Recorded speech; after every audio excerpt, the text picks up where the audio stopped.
नमस्कार, मी सीए रोहन सरला रमाकांत पिंगळे. माझ्या सीए रोहन पिंगळे या युट्यूब चॅनलवर आपल्या सर्वांचं मनपूर्वक स्वागत. सुरुवात करूया मोटिवेशनचा धमाका. येस, नवीन वर्ष 2025 सुरू व्हायला काही दिवसांचाच अवधी राहिला आहे आणि आपल्याला या 2025 मध्ये अशा कोणत्या चांगल्या 25 गोष्टी करायच्या आहेत, त्यावर आजचा हा आपला व्हिडिओ आहे. छानपैकी नीट लक्ष देऊन हा व्हिडिओ पहा, ऐका, नोट्स काढा आणि आपलं आयुष्य घडवण्यासाठी एक चांगल्या प्रकारे सुरुवात करा. सुरुवात करूया आजच्या मोटिवेशनच्या धमाक्याला. मला माझी स्क्रीन शेअर करूया.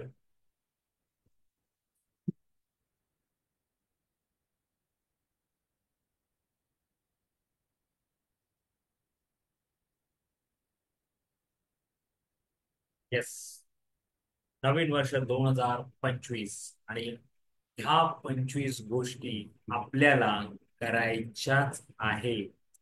सुरुवात करूया. कोणती आहे पहिली गोष्ट?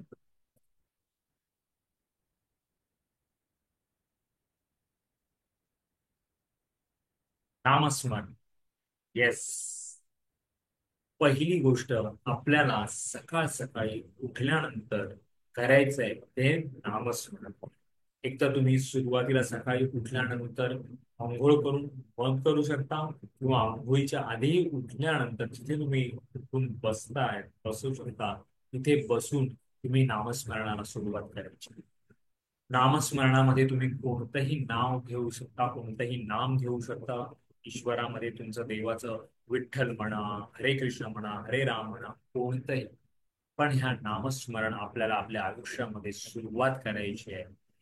करून पहा, तुम्हाला कोणत्याही वेगळ्या मेडिटेशनची गरज पडणार नाही. कारण की या नामस्मरणामध्ये, या नामस्मरणाच्या या कृतीमध्ये एवढं काही अफाट त्याचं खूप चांगलं आपल्याला आउटपुट मिळतं. स्वतःच्या आयुष्यामध्ये एवढा चांगला बदल घडून येतो की ते तुम्ही स्वतः स्वानुभव घ्यायचा आहे. पण पहिली सुरुवात आपल्याला करायची आहे ती नामस्मरणापासून. आणि ती तुम्ही स्वतः जपमाळ करूनही घेऊ शकता. एक म्हणजे जपमाळमुळे कसं आपलं एक मन चित्त एकाग्र होण्यासाठी मदत होते. ते नसेल तर तुम्ही शांत चित्त, डोळे बंद करूनही तुम्ही किंवा डोळे उघडे ठेवूनही तुम्ही नामस्मरण कुठल्याही प्रकारचं करू शकता. पण करायचं आहे, नामस्मरणाचा खूप फायदा आहे. मन शांत होण्यासाठी, मन एकाग्र होण्यासाठी ह्या गोष्टीचा उपयोग खूप होतो. त्यामुळे सर्वात प्रथम आपल्याला करायचं आहे सकाळी उठल्यानंतर नामस्मरण. दुसरी गोष्ट, आपल्याला चालायला जायचं आहे. येस, चालायलाच मी असं म्हणतो, तुम्ही धावायला जाऊ शकता, रनिंग करू शकता, जॉगिंग करू शकता, पण ऍटलिस्ट चालण्यापासून सुरुवात करा. कारण का आपल्याकडे खूप काही आपण कारण देतो की जेणेकरून आपण उठल्यानंतर ह्या गोष्टी करत नाही. चालायला जाण्याचा एक तर कंटाळा, त्या सवयीचा कंटाळा, किंवा आपल्याकडे अजून अशी कारण असतात की उठल्यानंतर चालायला जाण्याचे, बाहेर फिरण्यासाठीचे सकाळचे कपडे कोण घालणार, ते कपडे बदलणार कोण, या प्रकारची ही आपण कारण न जाण्यासाठी देत असतो. आणि कुठलेही असू दे, वेळ नाही हे कारण एक्सेप्टेबल नाही. वेळ हा काढावा लागतो आपल्याला. वेळ प्रत्येकाला इथे 24 तास आहे. पण मग तुम्ही जर बघता की कोण कसं आपलं आयुष्य जगतं, मोठमोठ्या कंपन्यांचे पण काही सीईओ आहेत जे सकाळी ह्या सवयी त्यांना आहे ते करतात. मग त्यांना जर वेळ असेल तर, जर तुम्ही साधे साधे काय म्हणतात, आपण आपल्याला वेळ मिळत नाही हे आपण कारण देऊ शकत नाही. त्यामुळे स्वतःमध्ये पहा की आपण कुठे चुकतोय, आणि आपणच चुकत असतो म्हणून आपल्याला यशस्वी होता येत नाही, आणि आपण नंतर दुसऱ्यांचं यश पाहून मोठं होत असतो. त्यामुळे ही एक सवय आहे की जी आपल्याला करायची आहे. 2 नंबरची गोष्ट ही चालायला जायचं आहे. पहिलं आपल्याला नामस्मरणापासून आपल्याला दिवसाची सुरुवात करायची आहे. त्याच्यानंतर दुसरी गोष्ट आहे आपल्याला चालायला जायचं, छानपैकी फिरून यायचं. घरातल्या चार भिंतीत फिरू नका. जरी तुम्ही टेरेसवर जा किंवा तुमच्या खाली कंपाऊंड मध्ये असेल, पण निसर्गाच्या सानिध्यात जाण्याचा प्रयत्न करा. तो अनुभव घ्या. खूप काही वेगळं सांगून जातो. तुम्ही स्वतः पिकनिकला कधी जात असाल त्या 1-2 दिवसामध्ये तुम्ही त्या सकाळी अनुभवत असाल. त्यावेळी तुम्ही असं म्हणता की वेळ आणि एरवी तुम्हाला वेळ नसतो, पण वेळ काढावा लागतो. आणि तो वेळ काढल्यानंतर जेव्हा तुम्ही या गोष्टी करता तेव्हा तुम्हाला स्वतः तो अनुभव येतो. आणि दुसरी गोष्ट आहे ती आपल्याला करायची आहे, ती आहे चालायला जायचं. तिसरी गोष्ट योगा. येस. माझ्या प्रत्येक व्हिडिओमध्ये योगाबद्दल मी सांगत असतो, त्या सवयीबद्दल. पण काय होतं की बरेच जण प्रोफेशनल योगा करायला हवा, प्रोफेशनल पद्धतीने करायला हवा, तो काही चुकीचा केलं तर त्रास होऊ शकतो, एक्सेप्टेबल. पण काही योगाचे पोस्चर्स असे आहेत की त्याला तुम्हाला प्रोफेशनल गायडन्सची गरज नाही. तुम्ही ते साधे साधे हातापायाचे व्यायाम आहेत जे तुम्ही एका ठिकाणी बसल्यावर करू शकता आणि त्याचा फायदा हा खूप होतो. गेल्या 3.5 वर्ष झाले, 4 वर्ष झाले मी रामदेव बाबांचेच व्हिडिओ टीव्हीवरती पाहून योगा करतोय आणि जवळपास या 3-3.5 वर्षामध्ये माझं 7 ते 8 किलो वजन कमी झालं. जी अनावश्यक चरबी होती ती कमी झाली. आणि तेही कुठलंही डाएट खाण्यावर कुठलंही बंधन न करता झालेलं आहे. वेळ लागतो, पण तुमचं सातत्य हवं. कुठल्याही गोष्टीमध्ये सातत्य महत्वाचं आहे. आणि त्याच्यात मुळात म्हणजे योगाचे पोश्चर्स, साधे साधे प्राणायाम आहेत. तुम्ही जर व्यवस्थित लक्ष देऊन पाहिलं कसे करायचे तर ते तुम्ही स्वतः करू शकता घरी बसल्या. आणि असे भरपूर, जर तुम्हाला प्रोफेशनल असेल तर प्रोफेशनल गायडन्स वाल्यांचेही योगा व्हिडिओज असतात. आणि त्या सोशल मीडियाचा उपयोग कुठे आणि कसा करायला हवा हा इथे करायला हवा, याच्या रिलेटेड तुम्ही गोष्टी पाहायला हवं. युट्यूबवर पाहायला हवं, कुठल्याही सोशल मीडियाच्या प्लॅटफॉर्मवर या प्रकारच्या गोष्टी पाहिल्या गेल्या पाहिजे, ज्या पाहत आपण नाही आणि नको त्या गोष्टी आपण आपला वेळ खर्च करत असतो, जो आपल्याला जाणवत नाही. त्यामुळे तिसरी गोष्ट आपल्याला करायची आहे योगा. पहिलं नामस्मरणाने दिवस सुरू करायचा आहे, त्याच्यानंतर आपल्याला चालायला जायचं आहे, मग आपल्याला योगा करायचा आहे. चौथी गोष्ट, सात्विक चहा. काय आहे सात्विक चहा? आपल्या बऱ्याच जणांना चहा म्हणजे दुधाचा चहा म्हणा किंवा काळा चहा म्हणा या सवयी असतात पिण्याची. खूप जण खूप वर्षापासून ह्या सवयी जडलेल्या असतात. लहानपणापासून आपण त्या वातावरणातच असतो. आपले आई बाबा आजी जेव्हा पीत असतात मग आपलं इकडे लक्ष ओढलं जातं आणि आपणालाही ती सवय लागते. पण ती आपण हळूहळू ती बदलू शकतो. तुम्ही चहापेक्षा दूध पिहा आणि त्याच्या आधी तुम्हाला सकाळी सात्विक चहा प्यायचा म्हणजे काय तर ग्रीन टी आपण म्हटल्यावरती ग्रीन टी आहे. त्या ग्रीन टी मध्ये ही लूज ग्रीन टी आहे, ते सॅचे असतात. कोणाला कसं परवडतं त्याप्रमाणे तुम्ही सुरुवात करू शकता, पण ती दिवसाची सुरुवात त्या ग्रीन टीने या सात्विक चहाने करा. आणि सात्विक चहा जर तुम्हाला तेही अफोर्डेबल नसेल तर तुम्ही गरम पाणी करायचं 1 कप आणि त्या गरम पाणीमध्ये हळद, पुदिना, ची काही पानं, गवती चहा असं तुम्ही त्याच्यात टाकू शकता. आलं मिक्स करू शकता आणि तो तुमचा सात्विक चहा होतो. आणि ते तुम्ही रोज प्यायला तर बघा, तुम्हाला सर्दी खोकला ह्या प्रकारेही तुम्ही दूर राहू शकता. आणि ग्रीन टीची जर पानं असतील तर ती ऑफकोर्स यूज करून त्याच्यातही तुम्हाला हळद, आलं, पुदिना हे सर्व मिक्स करून तुम्हाला तो तुमचा सात्विक चहा बनवायचा आहे आणि तो प्यायचा आहे. सुरुवात करू. पाचवी गोष्ट आपल्याला करायची आहे. पाचवी गोष्ट आहे आध्यात्मिक वाचन. आता तुम्ही म्हणाल इथे वाचायला वेळ, प्रत्येक गोष्टीला आपण असं म्हणणार आहोत की आपल्याकडे वेळ नाही, एवढ्या सर्व गोष्टी करायच्या आहेत तर आम्हाला तास 1.5 तास लागेल ना. पण तो तास 1.5 तास तुम्हाला सकाळी किती तुम्ही देऊ शकता, संध्याकाळी म्हणा कधी देऊ शकता, किंवा कसं आपण वेळेवरती हे तुम्हाला भरपूर गोष्टी कशा आपण करू शकतो. हे बघा, सगळ्यात महत्वाचं म्हणजे इच्छा हवी. इच्छा असेल तर मार्ग निघतो, मार्ग सापडतो. त्यामुळे इच्छा हवी. ते सर्वस्वी तुमच्या हातात आहे की आपल्याला करायचंय की नाही करायचं. आध्यात्मिक वाचन, आता वाचन करतानाही लोकांना फार कारण असतात की मला हाती पुस्तक घेऊन वाचायचं नाहीये किंवा मला मोबाईलवरही पुस्तक वाचायला कंटाळा येतो, मला झोप येते. ऑडिओ असेल तर सांगा. आहे पुढची आपली जी 6वी जी गोष्ट आपल्याला करायची आहे ती आध्यात्मिक श्रवण म्हणून आहे. श्रवण म्हणून आहे, ऐकणं. तुम्ही आध्यात्मिक वाचन, जर तुम्हाला वाचायला कंटाळा नसेल तर तुम्ही ऑडिओ ऐका ऑफकोर्स. पण शेवटी आता पुस्तक घेऊन मी मोबाईल किंवा सॉफ्ट कॉपीज तुम्हाला प्रिफर करणार नाही किंवा सजेस्ट करणार नाही. हातामध्ये एखादं पुस्तक घेऊन वाचणं, त्याच्या नोटिस काढणं किंवा त्याला अधोरेखित करणं, अंडरलाईन करणं, यामुळे ते चांगलं डोक्यात बसतं आणि ते आपल्या पूर्ण हे म्हणतो ना मूर्त, जसं लोणचं कसं होतं तसं ह्या गोष्टी आपल्या शारीरिक मानसिकरित्या ते मूर्त, आणि ते महत्वाचं आहे, मूर्ण महत्वाचं आहे. त्यामुळे आध्यात्मिक वाचन, आणि आध्यात्मिक वाचन काय करायचं, तर हे बघा आपल्याला आता जी आपलीकडे जी शिक्षण पद्धती आहे, शैक्षणिक संस्था आहे, ते शिक्षण आपल्याला भौतिकरित्याही काही तसं बघितलं तर काही मोठं फार हे करत नाही, फार मोठा बदल झाला पाहिजे.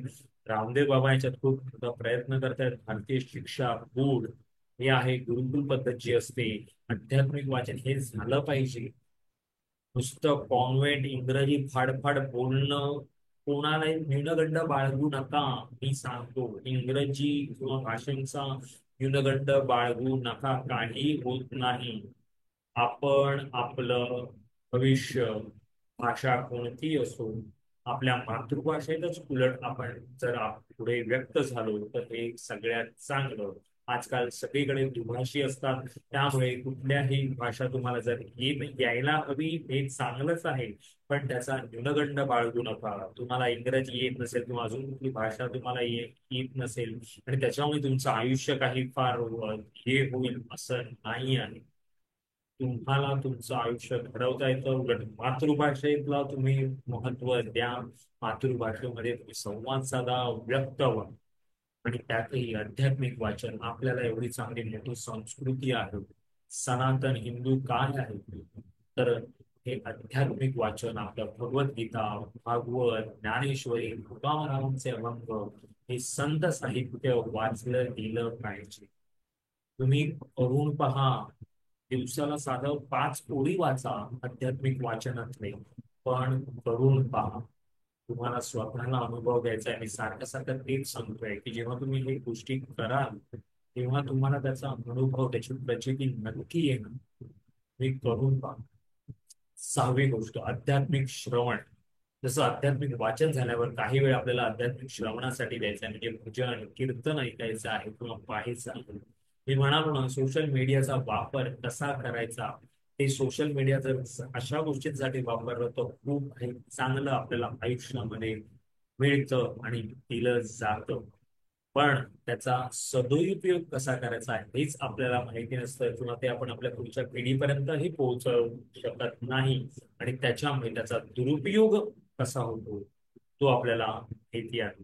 त्यामुळे आध्यात्मिक श्रवणासाठी आपल्याला सोशल मीडियाचा उपयोग करायचा आहे. खूप छान छान भजन कीर्तन सकाळी तुम्ही ऐकले पाहिजे, ऐकवले गेले पाहिजे. आपल्या घरामध्ये जी लहान मुलं आहेत त्यांच्यावरती हे संस्कार झाले पाहिजे. किंवा तुम्ही करा तेव्हा ते ऑटोमॅटिकली संस्कार त्यांच्यावरती पडणार आणि ते तुमचं पाहून करणार. पण हे तुम्हाला करायचं आहे. स्वतःसाठी म्हणा, स्वतःच्या पुढच्या घरातल्या पिढीसाठी हे तुम्हाला करायचं आहे. 7 नंबरची गोष्ट इथे मी म्हणतोय की दुसरी अंघोळ व प्रार्थना ही का, तर समजा तुम्ही सकाळी उठल्या उठल्या कोणाला खूप असं असतं की अरे झोप जात नाहीये का, त्यामुळे तुम्ही असं म्हणू शकता की सकाळी उठलं पहिलं जाऊन अंघोळ करून घे. त्यांना थंड पाण्याने उत्तम आहे आरोग्यासाठी, गार पाण्याने आंघोळ करणं सगळ्यात उत्तम. जर तुम्हाला जमत असेल, प्रयत्न करून जमतं, सवय लावली तर जमतं. आणि जर काही तब्येतीचे हे असतील तर तुम्ही साध्या कोमट गरम पण एकदम कडक पाण्याने आंघोळ करणं चांगलं नाही. तर पहिले अंघोळ जर तुम्ही उठून पहिले सकाळी केला आणि नामस्मरण सुरुवात केली आणि ह्या आपल्या सवय केल्या, तर समजा आता थंडी आहे किंवा पावसाळ्यात ज्यावेळी आपल्याला खूप काही गरम असं होत नाही, पण गरमीमध्ये आपण काही गोष्टी केल्या, बाहेर जाऊन नुसतं आलो, चालून आलो तरी आपल्याला खूप घाम येतो, आपण हे होतो. तर अशा गोष्टी केल्यानंतर ते हे होण्यासाठी आपल्याला दुसरी अंघोळ करायची, आणि त्याच्यानंतर आपल्याला देवासमोर आपलं घरामध्ये काही छोटस मंदिर म्हणा, फोटो म्हणा, जे काही असेल त्याच्या समोर आपल्याला शांत बसायचंय, प्रार्थना म्हणायची आहे आपल्याला. जे काही आहे 5 मिनिटं का होईना आपल्याला आभार व्यक्त करायचा आहे. आपल्याला जे आयुष्य आपल्याला मिळालंय, जो जन्म मिळालाय, ज्याच्याबद्दल आपल्याला ज्या ज्या गोष्टी आपल्याला निसर्ग देतो त्या निसर्गाचे आभार मानायचे आहेत. ज्या ज्या व्यक्तींमुळे आपलं हे आयुष्य घडत जात आहे, आपले आई वडील असो, ज्यांच्याकडे आपण वाढतोय, ज्यांनी आपल्याला वाढवलं आहे, जे शिक्षक आहेत, जे कोणी गुरु आहेत, वयाचं इथे काही हे नाही, जे कोणी आपल्याला चांगले शिकवत आहे त्यांच्याबद्दल जे ज्या गोष्टी आपल्याला मिळत आहे, अन्न आहे, पाणी आहे, आणि सगळ्या गोष्टींसाठी आपल्याला प्रार्थना, आभार मानायचे आहे, ते ग्रॅटिट्यूड आहे. पुढे तो पॉइंट आहे. आणि ते प्रार्थना म्हणून दुसरी अंघोळ प्रार्थनावर मी भर देतोय की देवासमोर बसू छानपैकी आपल्याला 5 मिनिटं होईना नामस्मरण आपण केलं तसं करतो जपमाळेवरती होतोय नाही ती छानशी प्रार्थना म्हणजे संस्कृत भाषेमधल्या ज्या प्रार्थना आहेत त्याला आकार उकार आहे ते म्हणणं गरजेचं आहे कारण का त्याच्यामुळे आपल्याला भाषा म्हणा त्या भाषा ही सुधारते आणि आपल्या मानसिकतेवरती ह्या उच्चारांचा खूप चांगला असा परिणाम होतो आणि त्यासाठी हा म्हणणं गरजेचं आहे. इथे कर्मकांडात्मक काहीही मला सांगायचं नाहीये किंवा कर्मकांडात्मक मी काहीही तुम्हाला इथे कुठलेही सपोर्ट करत नाहीये. इथे तुम्हाला काय आहे, आपल्यापर्यंत गोष्टी ह्या वेगळ्या पद्धतीने पोहोचल्या गेल्या आहेत. चुकीच्या पद्धतीने शास्त्रीय पद्धतीने म्हणा आपल्यापर्यंत पोहोचल्या. प्रत्येक गोष्टीचा प्रत्येक रिच्युअल्स जे आहेत प्रत्येक जे विधी आहेत त्याचा खूप छानसं महत्व आहे. पण आता आपला हा व्हिडिओ वेगळ्या कारणासाठी आहे पण म्हणून प्रार्थना म्हणायची आहे संस्कृत मधल्या आरत्या म्हणा काही म्हणा चांगलं म्हटलं गेलं पाहिजे. आठवी गोष्ट इथेही खूप लोक ह्या गोष्टीकडे दुर्लक्ष करतात आणि आपल्या येणाऱ्या या नवीन वर्षात आपल्याला ह्या गोष्टीकडे खूप छानपैकी लक्ष द्यायचं आहे जे आहे पोटभर नाश्ता आपल्याला सकाळी उठल्यानंतर बाहेर पडण्याच्या आधी आपल्याला पोटभर असा नाश्ता करूनच मग आपल्याला घराच्या बाहेर पडायचं आहे.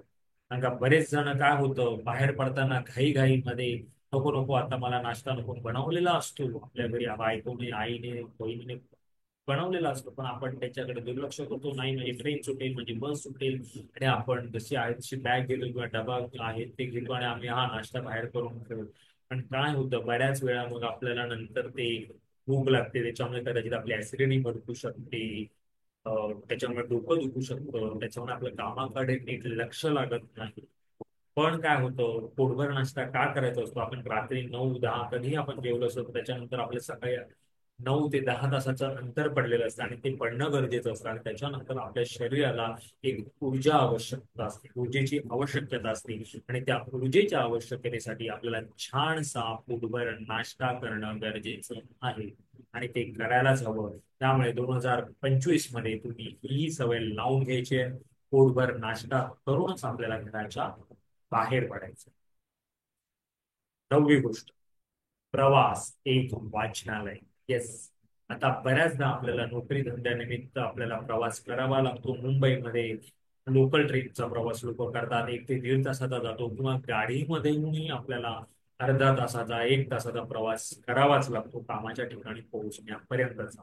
तर अशा प्रवासात कोणताही असो प्रवास त्या प्रवासामध्ये तुम्ही छानसं पुस्तक वाचू शकता काही छानसं ऐकू शकता आणि मी हे सांगेन की जर काहीच ऑप्शन नसेल तर त्यावेळी तुम्ही मोबाईलवरती म्हणा किंवा तुमच्या सॉफ्ट म्हणा सॉफ्ट कॉपी वाचलीत लॅपटॉपवर म्हणा कुठल्याही अशा गॅजेट्स वरती तुम्ही वाचलं तर ठीक आहे पण त्याऐवजी जर तुम्ही एखादं पुस्तक लहानसं तुमच्या बरोबर जर कॅरी केलं आणि ते जर तुम्ही वाचलं तर खूप छान आता तुम्ही म्हणतात लोकलच्या गर्दीत मीही प्रवास केलेला आहे मी अपडाऊन केलेला आहे मी माझा सीएचा अभ्यासच्या नोट्सही वाचत होतो त्या प्रचंड गर्दीमध्ये बघा मी म्हणतो इच्छाशक्ती असेल तर सगळं होतं. तुम्ही तेच म्हणतात की ते उभं राहायला जागा नसते तर तुम्ही वाचणार काय. हे बघा इच्छा तेथे मार्ग आपण मार्ग काढू शकतो. इच्छा असेल तर मार्ग स्वतः सापडतो आणि नक्कीच निघतो. तुम्हाला फक्त त्या सवयी लावायच्या आहेत की नाही हे तुमच्यावरती अवलंबून आहे. त्यामुळे आपल्याला प्रवासातही वाचायचं आहे आणि ते आपलं एक वाचनालय होणार एक लायब्ररी होईल म्हणून मी तो प्रवास एक वाचनालय याला नाव दिलं त्या गोष्टी. 6वी गोष्ट मुलांना वेळ द्यायचा आहे. येस काही झालं तरी मुलांचं लहानपण हे परत येत नाही. त्यामुळे तुम्ही तुमच्या आता नोकरी धंदा आम्ही नंतर देऊ वेळ नाही मिळणार आणि ते लहानपण जे असतं मुलांचं कसं असतं एक सर्टन एज नंतर म्हणजे वयाच्या 6व्या 7व्या वर्षानंतर म्हणा मुलांना त्यांचा स्वतःचा एक स्पेस निर्माण होतो आणि तो गरजेचा असतो आणि तो स्पेस निर्माण झाला की तिथे त्यांच्या स्पेसमध्ये आपलं तिथला स्पेस आहे तो हळूहळू कमी होतो आणि तो कमी झाल्यावर त्यावेळी आपण रडायला नको की अरे आम्हाला मुलं आम्हाला वेळ देत नाही किंवा आता मुलं आमच्याकडे बघत नाहीये त्यावेळी आम्हाला द्यायचं आता आमच्याकडे नाही. वयाचं मुलं जन्मल्यानंतर तुम्हाला रोज त्यांना वेळ देता आला पाहिजे. तुमचं हे बघा काम पैसे मग तुम्ही कुठेतरी कर्टेल करा. हे बघा, करोनामध्ये सगळ्यांनी अनुभवलंय. आपल्या गरजा खूप कमी असतात, आपल्या खूप कमी गरजांमध्ये आपण छानसं आयुष्य जगू शकतो. काही मोठ्या गोष्टींची गरज नाहीये, पण आपण नको त्या भौतिक गोष्टींसाठी मागे पळत असतो आणि त्यामुळे खरं तर आपल्याला आपला वेळ आहे तो पुरत नाही. आणि मग आपण म्हणतो की आम्हाला येस कामं करायचे आहेत, आम्ही कामं मुलांसाठी. अरे, कामं मुलांसाठी नाहीये, तुमचं कर्तव्य आहे, पण त्याहीसाठी तुम्ही असं म्हणू शकत नाही की मुलांसाठी कामं करताय म्हणून आम्ही आता वेळ देत नाही. तेच मुलं मोठी झाल्यावरती तुम्हाला वेळ देणार नाहीत आणि तुम्ही जे आता त्यांच्यासाठी कामं करतायत त्यांना त्याचा काही फरक पडणार नाहीये. ते म्हणतील करायची नव्हती, एवढी गरज नव्हती, मी काय तुमच्याकडे तेवढा एवढा पैसा किंवा एवढी खेळणी मागितली होती का? मग त्यावेळी तुम्ही उत्तर देऊ शकाल का? तुम्हाला असं वाटेल अरे आपण तर याच्यासाठी करतो, मुलांसाठी आपण वेगवेगळ्या गोष्टी नका आणू. लिमिटेड ठेवा. मी असंही म्हणत नाही की करू नका, मुलांचे लाड तर करायलाच हवे. तुम्हाला काय प्रत्येक पिढीमध्ये काही काही गोष्टी नवीन नवीन मिळत असतात, आपल्याला जे नाही मिळत आपण म्हणतो की आपल्या मुलांना मिळालं, नक्की द्या. पण एक लिमिट ठेवा की जेणेकरून तुम्ही तुमच्या मुलांना रोज वेळ तुम्हाला देऊ शकतो. अपार्याय कारण एक दोन दिवसाचं 4 दिवसाचं ठीक आहे, पण अदरवाईज तुम्हाला तुमच्या मुलांबरोबर त्याच्या जन्माच्या पहिल्या दिवसापासून वेळ देता आला पाहिजे. आणि तुमची ते कर्तव्य आहे. वेळ फक्त आईच दिली, आईनेच दिला पाहिजे, मी बाहेर हे करतो नाही. ते आई वडील दोघंही काम करतात आणि किंवा आई काम करत नसेल, आई घरात, ते एक फार मोठी जबाबदारी आहे. तुम्ही बाहेर कुठलंही काम करा, डोक्याचं करा, शारीरिक करा, तेही कारण देऊ नका. तुम्हाला मुलांना वेळ देता आला पाहिजे, त्याऐवजी तुम्ही त्यापेक्षा मुलांना जन्म देऊ नका.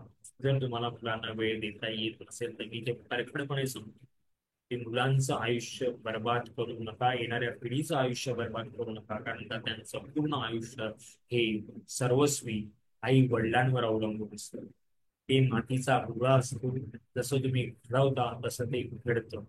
आपण जे म्हणतो की अरे, आणि नको त्या गोष्टींच्यासाठी आपण कौतुक करतो मुलांचं की मुलगा माझा हे करतोय, त्याला मोबाईल ऑपरेट करता येतोय, ते करता येतो. अरे नाही, त्या गोष्टी विघातक आहेत. मोबाईल ऑपरेट करता आलं तरी तो ऑपरेट केल्यानंतर त्याच्यात काय पाहायचं, काय करायचं, याच्यावर लक्ष किंवा हे सांगणं, हे समजावणं सर्वस्वी आई वडिलांवर आहे. आणि ते जर तुम्ही लक्ष नाही दिलं किंवा त्याच्याकडे दुर्लक्ष केलं आणि नको त्या गोष्टींचं तुम्ही कौतुक केलं, तर तुम्हाला पछतावा येणार आणि आपल्या अनुषंगाने आपल्या समाजाचं आणि देशाचं नुकसान होणार. पुढच्या पिढीचा पाया हा आपल्यावर अवलंबून आहे. आणि मुलांना वेळ देणं हे फार गरजेचं आहे. आणि तो आनंद असतो, हा आनंद मिळत नाही. हा आनंद नंतर कधीच तुम्हाला आयुष्यात परत मिळणार नाही. त्यामुळे मुलांना वेळ द्यायचा नाही. 11वी गोष्ट, कामाच्या वेळी काम. बऱ्याचदा हेच होतं, आपण सकाळी कामावरती पोहोचतो, लेट पोहोचतो, 9, 9:30चा टाइम असतो, आपण 9:45, 9:15, 9:30, 15-20 मिनिटं लेट जातो. पण कामाला निघायच्या वेळी पण मग आपल्याला निघायचं असतं वेळेवर, पण 6चे 7 होतात, 7चे 8 होतात. का?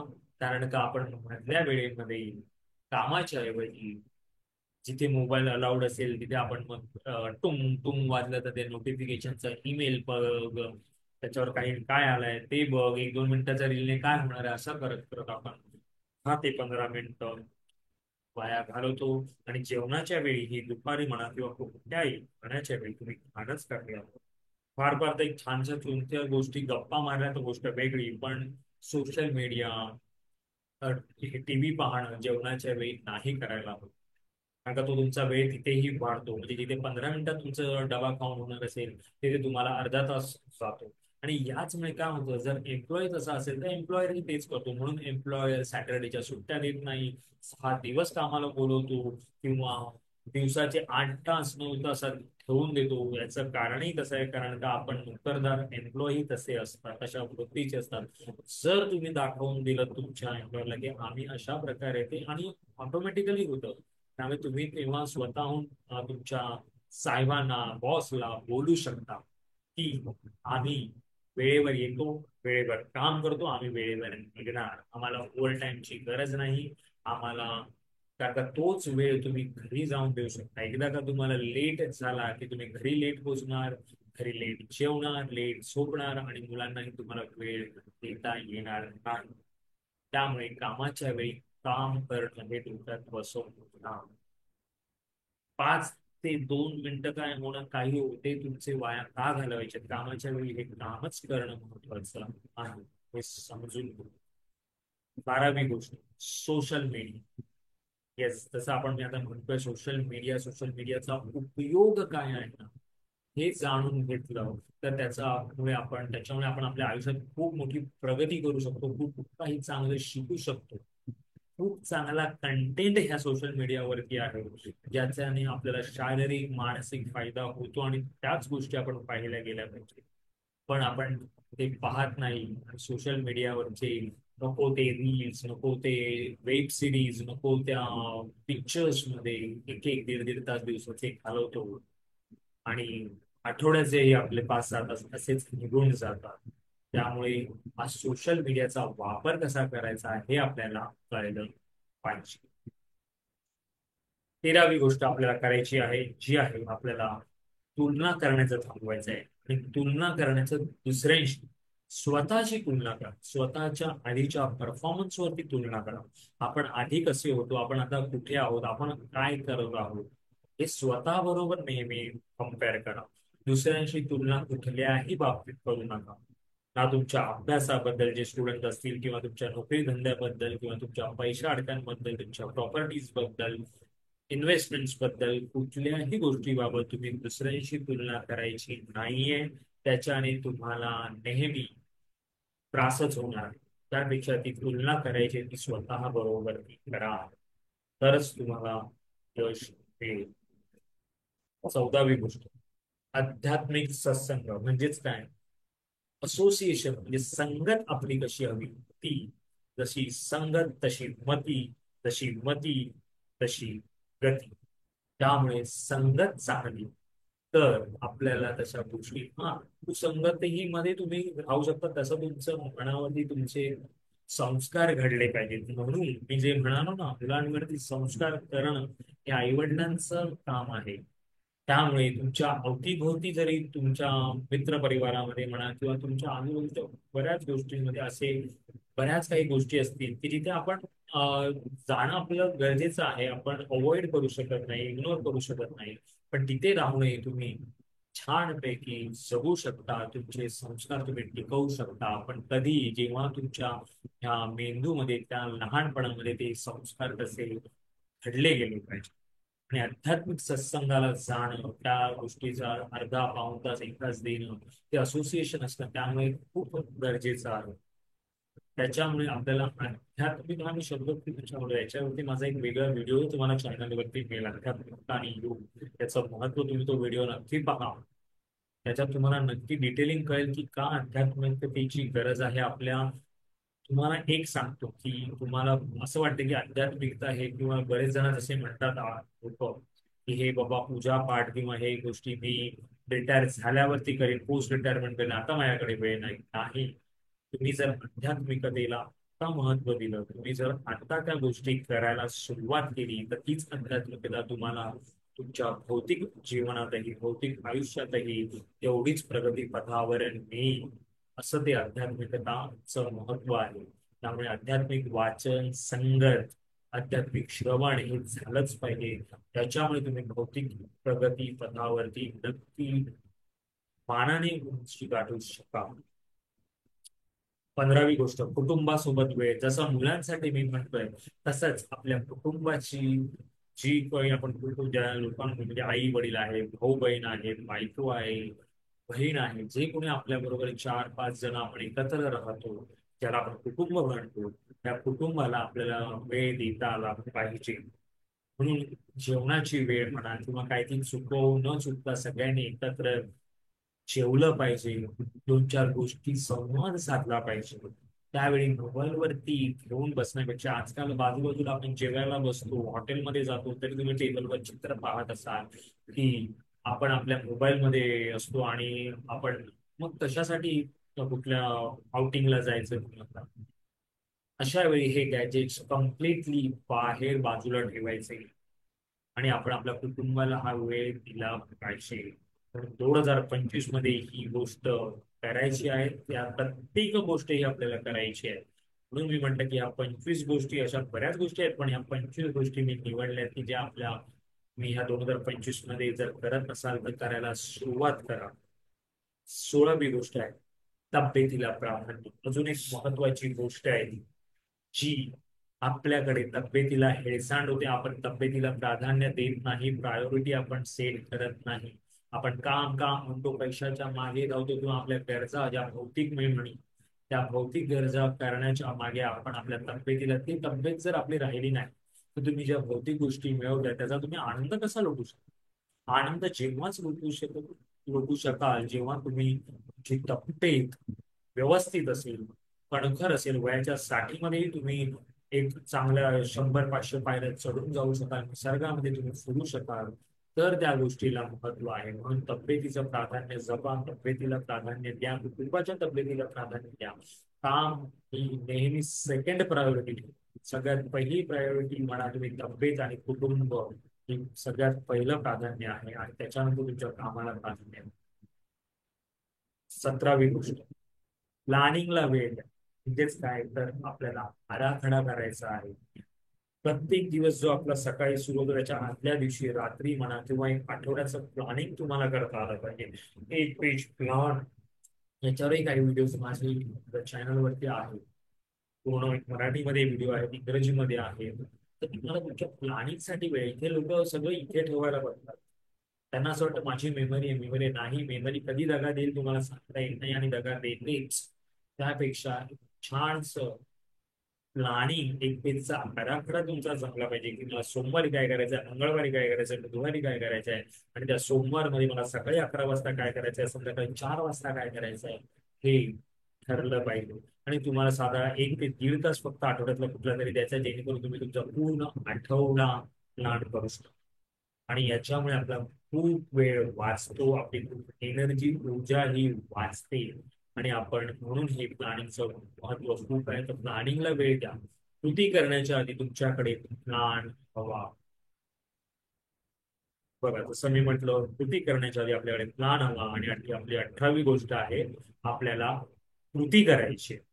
कारण का काय होतं, बऱ्याचदा आपण प्लॅनर चांगले असतो, कारण का बरेच लोक असतात जे चांगलं प्लॅन करतात पण ते एक्झिक्यूट करत नाही, कृती करत नाही. तो प्लॅन तसाच पडलेला असतो. म्हणजे समजा 2024ला केलेला असेल तर आता 2025 आहे, पण त्याच्यातली एकही गोष्ट आपण केलेली नसते. त्यामुळे आपल्याला असं करायचं नाहीये. आपल्याला प्लॅनिंग केल्या केल्या आपल्याला कृती करायला घ्यायची आहे, त्याच्यावर लगेच ऍक्शन करायचे आहे, लगेच ऍक्शन घ्यायचे आहे. आज आता ताबडतोब कृती करायला सुरुवात करायची. 19वी गोष्ट, रोज नवीन काहीतरी शिकण्याचा प्रयत्न करायचा. तुम्ही बऱ्याच व्हिडिओज मध्ये ऐकलं असेल, वाचलं असेल की रोज नवीन काहीतरी शिकलं पाहिजे. येस, आपण बघा, तुम्ही आजूबाजूलाही ऑब्झर्व करता, कुठली काही गोष्ट असू दे, ती तुमच्या प्रोफेशन मधली असू दे, तुमच्या आयुष्याच्या निगडीत असू दे, कुठली एखादी गोष्ट काहीतरी नवीन आपल्याला कोणीतरी शिकवून जातं किंवा शिकायला मिळते, कधी कधी आपल्याकडे ते लक्ष नसतं. आपण कधी सकाळी चालायला जातो त्यावेळी आपल्याला काही निसर्गामध्ये चालताना काही पक्षी आपल्याला काही गोष्टी शिकवून जातात. झाडाचं होणारं पान, ही हवा, काही ना काहीतरी कुठेतरी आपण काहीतरी गोष्ट त्या दिवशी एखादी शिकू शकतो. आणि त्याच्यासाठी आपली निरीक्षण शक्ती हवी, आपलं आकलन म्हणा, किंवा आपल्याला कसं म्हणून फोकस हवं. तो फोकस कधी होईल, जेव्हा आपण ह्या काही गोष्टी, आपण हे रिच्युअल्स काही आपण करू शकतो तेव्हा. म्हणून आपल्याला रोज काहीतरी नवीन शिकायचा प्रयत्न करायचा आहे. 20वी गोष्ट, दुसऱ्यामध्ये गुण पाहायचे आहेत. येस, आता यामध्ये काय होतं, बऱ्याचदा आपण आपलं स्वतःला आपल्याला चुका दिसत नाही, पण आपण दुसऱ्याच्या चुका नेहमी काढायला पुढे असतो. आपल्याला बऱ्याच जणांना तर काढायला पुढे नाही, ते काढून त्याच्यातून काय आनंद मिळतो कुणास ठाऊक, पण ती दुसऱ्यामध्ये सुख असेल तर त्यांना खूप आनंद मिळतो. तर त्या दुसऱ्यांमध्ये ते काय म्हणतात ना, चुका पाहण्यापेक्षा, दुर्गुण पाहण्यापेक्षा दुसऱ्यामधले गुण पहा, त्यांचं वेळेवर कौतुक करा. आजकाल कौतुक करणंही दुरापास्त झालंय. लोकांना ते असं वाटतं, अरे नाही, काय कौतुक करायचं. कौतुक करणं जिथे गरजेचं आहे, महत्वाचं आहे, ते केलं गेलंच पाहिजे. आणि म्हणून म्हणतो ना, दुसऱ्यामध्ये बघा, प्रत्येकामध्ये कुठल्याही व्यक्तीमध्ये गुण असतो. नाहीतर त्या असं असेल की हा ही गोष्ट आपण काय सुरू शकतो की ती केली नाही पाहिजे जर चुकीची असेल तर. पण कधी कधी होतं आपला दृष्टिकोन चुकीचा असू शकतो की आपल्याला त्या दुसऱ्याची गोष्ट चुकीची वाटते, हे स्वाभाविक आहे. पण ते समजून उमजून करणं फार महत्वाचं आहे. आणि ह्या समजून उमजून आयुष्य जगण्यासाठी अध्यात्मिकतेचं इथे आपल्याला फायदा होतो. आपण जेवढं आध्यात्मिकतेचं वाचन श्रवण करू तेवढं आपल्या आयुष्यामध्ये त्या अशा गोष्टी निर्मित होणं ला मदत होते असं मी म्हणून. आम्ही दुसऱ्यामध्ये गुण पाहणं यासाठी तुमच्याकडे कधी ते निर्माण होईल जेव्हा तुम्ही काही आध्यात्मिकतेचं वाचन श्रवण सुरू कराल, तेव्हा ते हळूहळू हळूहळू तुमच्यामध्ये मुरेल आणि तुम्ही दुसऱ्यांमध्ये गुण पाहायला शिका. तर ही 20वी गोष्ट आपल्याला करायची आहे. 21वी गोष्ट आहे, गोष्टी जागच्या जागी ठेवायच्या आहेत. बरेच लोक त्यांचा ऑफिस मधला टेबल असो आणि त्या घरातला डेस्क असो अव्यवस्थित असतो, किंवा कुठलीही घरातला मग एक छोटासा टीपॉय म्हणा, किंवा घरातला कुठला एखादा कोपरा म्हणा, किंवा घरातलं एक साधं किंवा मग कुठलीही गोष्ट आहे कुठेही फेकून द्यायची सवय असते. घरी आल्यावर बॅग फेकून देणं, कपडे काढून कुठेही टाकून देणं नाही. ह्या गोष्टी चांगल्या नाहीत. त्या बंद करायच्यात आणि गोष्टी आपल्याला जिथे आहे तिथे जागच्या जागी ठेवण्याचा प्रयत्न करायचा आहे. कारण का या गोष्टीमुळे आपला खूप वेळ आणि ऊर्जा सेव्ह होते, खूप वाचतो वेळ. आपण जे म्हणतो ना वेळ कुठे जातो, वेळ कुठे जातो, काही नाही. कारण का एखादी गोष्ट आपण टाकून दिली आणि मग इकडे तिकडे विचारतो, त्या विचारण्यामध्ये वेळ घालवतो, शोधण्यामध्ये वेळ घालवतो. तर हे जर वाचवायचं असेल तर तुम्हाला गोष्टी जागच्या जागी ठेवायच्या आहेत, व्यवस्थितपणा स्वतःमध्ये आणला पाहिजे, स्वयंशिस्त आणली पाहिजे. 22वी गोष्ट, आभार प्रकट करा. जसं आपण आधीच्या काही गोष्टी बोलत होतो, डिस्कस करतो त्यावेळी तुम्ही म्हटलं प्रार्थना म्हणताना देवाचे आभार मानणं, ज्या कोणी व्यक्ती त्यांच्यावर आपलं जे आयुष्य पुढे घडलं जातं त्यांच्याबद्दल आभार प्रकट करणं. तर इथे तुम्हाला एक गोष्ट आहे की जी तुम्ही संलग्न प्रार्थना करता करता ही गोष्ट तुम्ही करू शकता. किंवा जसं आता आपण एक नंबर वेगळा दिलाय त्याला, पण ती गोष्ट तुम्ही ते करू शकतो की आपल्याला धन्यवाद द्यायचे आहेत, आभार प्रकट करायचे आहेत, ज्यांच्यामुळे आपल्याला निसर्गामुळे अन्न हवा पाणी, जे कोणी आपल्यासाठी जेवण बनवतं, जेवण देतं, जेवणाचे जे अन्न करण्याचे उगवतं, प्रत्येकाप्रती आपल्याला आभार धन्यवाद म्हणायला हवं, तोंडून म्हटलं गेलं पाहिजे. 23वी गोष्ट, सात्विक व प्रमाणात खा. तर सात्विक म्हटल्यावरती यस इथे मी स्पष्ट सांगेन की सात्विक म्हणजे काय. आता लोक नॉनव्हेज वगैरे खातात, ठीक आहे, पण तेही प्रमाणाच्या बाहेर खातात, किंवा सात्विक खाणारे जे आहेत व्हेज पण तेही प्रमाणाच्या बाहेर खाणार आहेत. त्यामुळे तसंही चांगलं नाही. आणि नॉनव्हेज म्हटलं की कोणाला काही मारून खाण्यापेक्षा, कारण का काय असतं आपल्या शरीराला ते चांगलं नाही पचायला. नॉनव्हेज जड जातं. आणि ते माणूस हा प्राणी असेल ठीक आहे, तेव्हा कच्चं पक्क खाणं पण नाही. माणूस आपण आहोत का, वाघ सिंह आहोत का, त्यांची प्रकृती तशी घडलेली आहे. म्हणून तर ते कच्चं मांस वगैरे खात आलो तुम्हाला, आम्ही तर शिजवून खातो. पण नाही, एक मेलेली गोष्ट तुम्ही विचार करा. कसं म्हणजे तुम्ही जाऊ द्या, आता तिथे आपल्याला जायचं नाहीये. मला एवढंच सांगायचं आहे की आपल्या शारीरिक दृष्ट्या आपण माणूस म्हणून जो आपल्याला मानव म्हणून जन्म मिळाला, जरी आपण मानव प्राणी म्हणून जरी गणलो गेलो तरी आपल्याला नॉनव्हेज खाणं, कोणाला मारून आणि खाणं हे चांगलं नाही. शारीरिक दृष्ट्या सुद्धा आणि एक मानसिक दृष्ट्या सुद्धा हे चांगलं नाही. त्यापेक्षा चांगलं भाज्या खा, चांगल्या गोष्टी सात्विक खा. तुम्ही मग काही जण अशा गोष्टी म्हणतात की भाज्यांमध्ये पण जीव असतो, पण आपल्याला त्या गोष्टी याच्यात आध्यात्मिकता वाचन श्रवण आणि ते समजणं हे त्याच वेळी होऊ शकतं. ती बुद्धिमत्ता आपली त्याच वेळी डेव्हलप होऊ शकते की का. आणि सात्विक आहार हा पचायला चांगला असतो. जो तुम्ही रात्री समजा लेटही खाल्ला तरी तुमचं लवकर पचतं. आणि तुम्हाला दुसऱ्या दिवशी काय होतं, रविवार म्हटलं किंवा रविवारी भरपूर लोक नॉनव्हेज खाणारे भरपूर बघा, मग सोमवारी त्यांना ते होत नाही, किंवा मंगळवारपर्यंत त्यांना असं हेवी हेवी वाटतं. पण त्याच्यासाठी असतं की ते तुम्ही असात्विक खाता, ते टाळायचंय, सात्विक खायचंय. आणि सात्विक खाण्यामध्ये प्रमाणात खायचंय. कारण का बऱ्याचदा बरेच लोक कट म्हणा किंवा कुठे काही जाऊन भरपूर खातात, घरातही भरपूर जेवण जेवतात, ते चांगलं नाही. सात्विक प्रमाणात खायचं. 24वी गोष्ट, अडी ठेवू नका. येस, मनामध्ये कुणाबद्दलही अडी ठेवू नका. म्हणजे त्याने तुमचं किती वाईट केलं असेल असं तुम्हाला वाटेल आणि केलंही असेल, पण त्याबद्दल सोडून द्या, लेट गो करा असं मी म्हणेन. की अडी ठेवू नका. कारण का जर तुम्ही त्या माणसाबद्दल, त्या व्यक्तीबद्दल जर अडी ठेवली, तर त्याला काही त्रास होणार नाहीये, त्या व्यक्तीला काही होणार नाहीये, फरक पडणार नाहीये, त्याचा पुन्हा त्रास होणार. कारण का तुम्हाला ती गोष्ट सतत ती इथे म्हणा ती निघूनच जाणार नाही. आणि ती निघून जाण्यासाठी आपल्याला हे सोडून द्यायचं आहे. ही अडी टाकून द्यायची आहे. त्या कुठल्याही व्यक्ती अडी ठेवायची नाही, कुठल्याही गोष्टीबाबत अडी ठेवायची नाही, आणि आपल्याला पुढे जायचं आहे. तर त्या व्यक्तीलाही पुढे जाऊ द्या आणि आपणही पुढे जायचंय, सोडून द्यायचं आणि पुढे जायचं. ठीक आहे. आणि 2025 साठी 25वी गोष्ट आपल्याला करायची आहे, वेळेवर झोपायचं आहे आणि वेळेवर उठायचं आहे. बऱ्याचदा हीच गोष्ट आपण लहानपणी करत असतो, पण ती हळूहळू मोठे झाल्यावरती आपण कम्प्लिटली कालबाह्य करून टाकली आहे. आणि जरी उठत असो तर कामाच्या हिशोबाने आपण उठत असो, पण तेच होतं की आपण उशिरा झोपतो आणि लवकर उठतो, तेही चांगलं नाही. कमीत कमी 6 ते 7 तास झोप चांगली आहे, चांगल्या याच्याने करायची. आणि त्यासाठी आपण कमीत कमी 10:30 ते 10 पर्यंत झोपलं पाहिजे, अंथरुणावर आपण असलो पाहिजे. आणि त्याच्यातही 10 ते 15 मिनिटं शांत बसून झोपण्याच्या आधी आपण काही नामस्मरण करायचं, वाचन करायचं आणि मग आपल्याला झोपायचं, जेणेकरून आपल्याला सकाळी उठायला छान वाटेल, फ्रेश वाटेल. कारण का बरेच लोक रात्री मोबाईलमध्ये नको त्या गोष्टी रात्री वेळ मिळतो म्हणून बसतात, आणि त्याच्यामुळे तेच घेऊन आपण झोपतो. आणि मग रात्री आपल्याला काही चलचित्र, आपण झोप म्हणजे काय असते, काही आपण त्या याच्यामध्येच असतो, एक वेगळ्या दुनियेत असतो. पण ती दुनिया जर आपल्याला चांगली तिथे पाहायचं असेल, तर त्यासाठी आपल्याला तसं चांगलं टाकलं पाहिजे. म्हणूनच जर तुम्ही गार्बेज इनपुट केलं तर गार्बेज आउटपुट आपण जसं म्हणतो, कचरा आतमध्ये टाकला तर कचरा बाहेर निघेल. तर त्याऐवजी आपल्याला चांगल्या गोष्टी आपल्या मेंदूला द्यायच्या आहेत. म्हणून आपल्याला आणि वेळेवर झोपायचं आहे.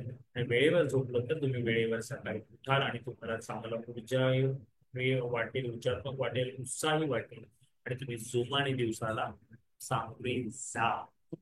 तर ह्या होत्या अशा आपल्या 25 गोष्टी. फटाफट आपण त्याचा आपलं रिकॅप करूया. कोणत्या कोणत्या अशा 25 गोष्टी आपल्याला 2025 मध्ये सुरू करायच्या आहेत.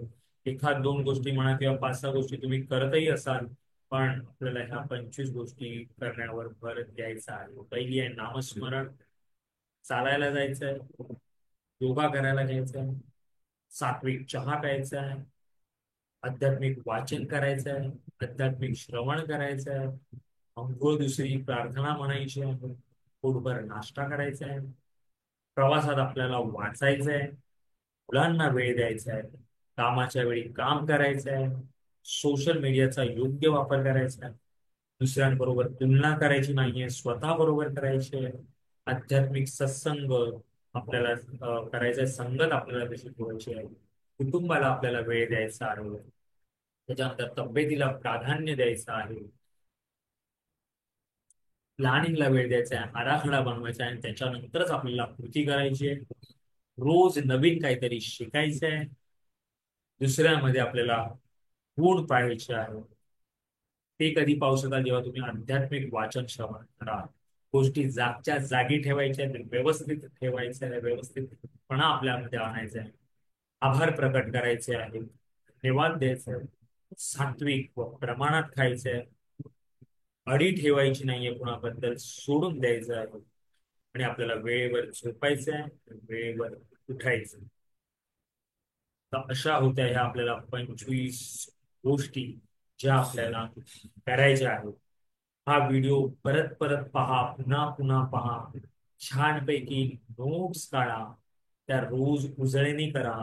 वर्ष सुरू व्हायला हार्डली 5 ते 6 दिवस राहिले आहेत, आणि म्हणून मी आता करतो की जेणेकरून तुम्ही 1 तारखेला सुरू करण्याच्या ऐवजी त्या तुम्ही आत्ता सुरुवात करायला घेतली, तर तुम्ही 1 तारखेपासून नावाच्या 9 दिवस करणार नाही, करायचं नाही आपल्याला. पूर्ण वर्षभर करण्याचा प्रयत्न आपल्याला सुरुवात करायचा, आणि तुम्ही करणार जेव्हा तुम्ही प्रयत्न कराल आणि सतत त्याच्यात सातत्य ठेवाल, कन्सिस्टन्सी ठेवाल, तेव्हा तुम्ही नक्कीच हे करू शकाल आणि तुमच्या आयुष्याला, तुमच्या पुढच्या घरातल्या जी नवीन पिढी आहे त्या पिढीला तुम्ही हे काहीतरी चांगलं देऊ शकाल, असं मला मनापासून वाटतं की तुम्ही दिलं पाहिजे, आपण दिलं पाहिजे. तर चांगला समाज आणि चांगला देश नक्की घडेल. आपला भारत देश हा चांगला प्रगतीपथावरती जायचा असेल तर आपण आपल्यापासून सुरुवात करायची आणि ही जबाबदारी आपली आहे ते समजून घ्या आणि सुरुवात करा. नवीन वर्ष 2025 सर्वांना सुख, समृद्धी, आनंदाचं, चांगल्या तब्येतीचं जावो, हीच एक सदिच्छा.